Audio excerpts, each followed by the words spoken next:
Welcome to the Good Enough Lap Guide in the Ray FF1600 at Circuit de Ledenon, your lap guide to move up through the splits. The idea behind this video is to give you a good enough lap guide that you can use as a foundation to build on and use that to move up through the splits. First, I want to talk about the track characteristics. So it's a very flowy track, a lot of corners, elevation changes, blind corners. The curbs around here are pretty forgiving, so even in a car like the 1600, there are some curbs you can get away with going over around here. If I could use one word to describe this track, it would be feel. And what I mean by that is you don't have any braking markers here, so you really use your judgment of your proximity coming to the next corner to decide when you're going to brake. There are braking markers, turn-in points that I'll show you throughout this video that you can use to help guide you along the way. But at the end of the day, you really do drive this track by feel, and I think it's a great testing track in that sense to get you to come to terms with your car, how it handles, and just get more of that natural way of driving that you actually might experience more out on the road or the backcountry roads. I really enjoy the car characteristics of the 1600 because it has a neutral setup, so entry, middle, and exit, the setup feels pretty neutral to me. There are some situations where it does pick up understeer, like on turn 8, which is a very fast corner. For whatever reason, the tires just don't want to grip, so I kind of have to make up for it by turning a little bit earlier because it is going to push through that corner. But for the most part, it's a very neutral setup and you can manipulate it. It does have really quick turn-in though, I will say that. The initial turn-in is really quick and you need to get used to that and take advantage of that. Because if you do your initial turn in and it's really quick and you're not ready for it, and then you kind of let up on the steering and come back in, you won't have that same bite with the front tires. So I would say that is a very important thing with this car, is being aware of that initial turn in and taking advantage of it. The weather was 82 degrees Fahrenheit or 27.7 degrees Celsius. The track temp was 114 degrees Fahrenheit or 45.5 degrees Celsius. The sky was partly cloudy. The lap I ran was a 127.745, and with that, let's get into the lap. Your setup for turn 1 will be having the car just to the right of the white line, and then you can use the flag stand on the right as your turn-in point, and then we have this older gray asphalt patch. Once that gets to the darker black asphalt patch, that'll be your lift zone for turn 1. For the turn 1, 2, 3 complex, I like to run a tighter line through turns 1 and 2, and then let it float out wide for turn 3. So for turn 1, we're going to have a late apex, and then as we're going into turn 2, we're going to have an early apex, cut it over the curb, let it float out wide for turn 3 to set us up for entering into turn 3. As we're headed into 3, we're going to find our apex in the middle of the corner. You can cut over the curbs, and then you'll see that tower in front of us. Once the nose of the car rotates past that tower is when I'm going to start getting back on the throttle, letting the car float out wide to help preserve our momentum that we carried through the corner.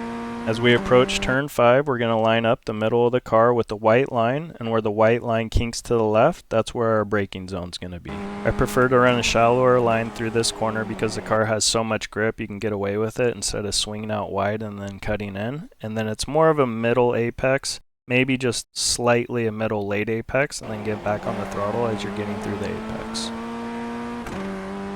For turn 6, you'll set up the center of the car with the white line again, and then there is no obvious braking point for this corner. So this is one of those corners where I'm talking about you really have to have the feel for it. You need to put the reps in. You need to understand what your proximity is to that corner coming up and just have that natural feel for, okay, I'm getting to this point based off where I see the corner at right now, and now I'm going to apply the brakes. So this is one of those corners you really just do it by feel.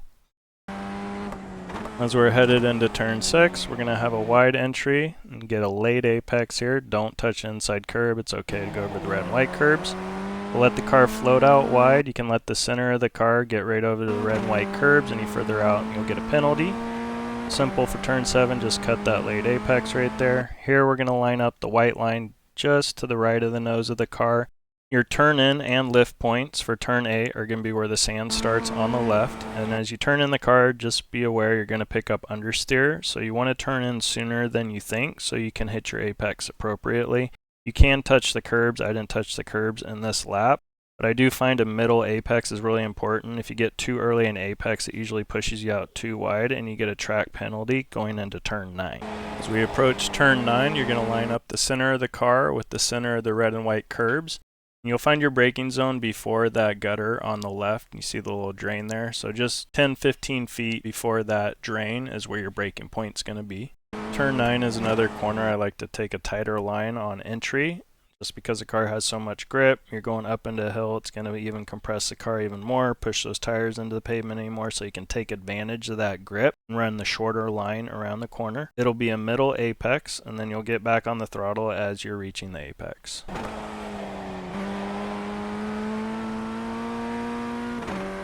As we're approaching turn 10, you're going to line up the center of the car with the white line.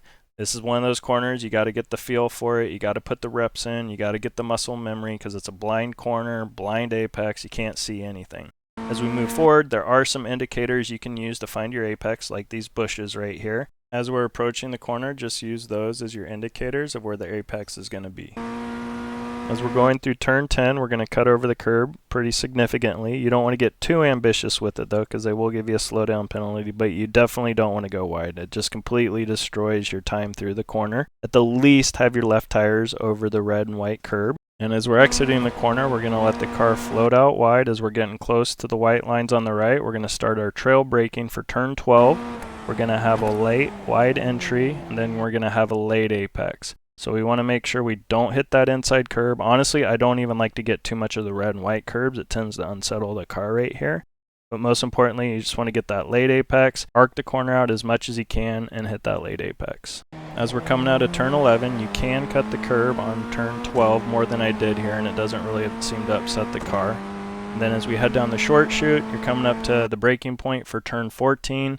This is one of those ones where there's no real obvious braking point. You really do get to just learn the feel for it, your proximity to the corner.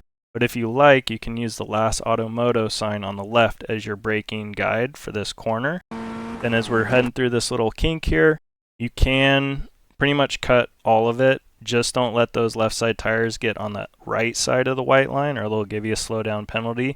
That should give you the best angle going into turn 14. This is a medium to late apex. You can take more in the curb than I did here, and then you'll just let the car float out wide, and then that'll be one of your good enough laps around Circuit de Ledenon. I hope you guys found this video helpful. If you did, please hit that like button. It'd really help me out, and I'll catch you guys in the next one.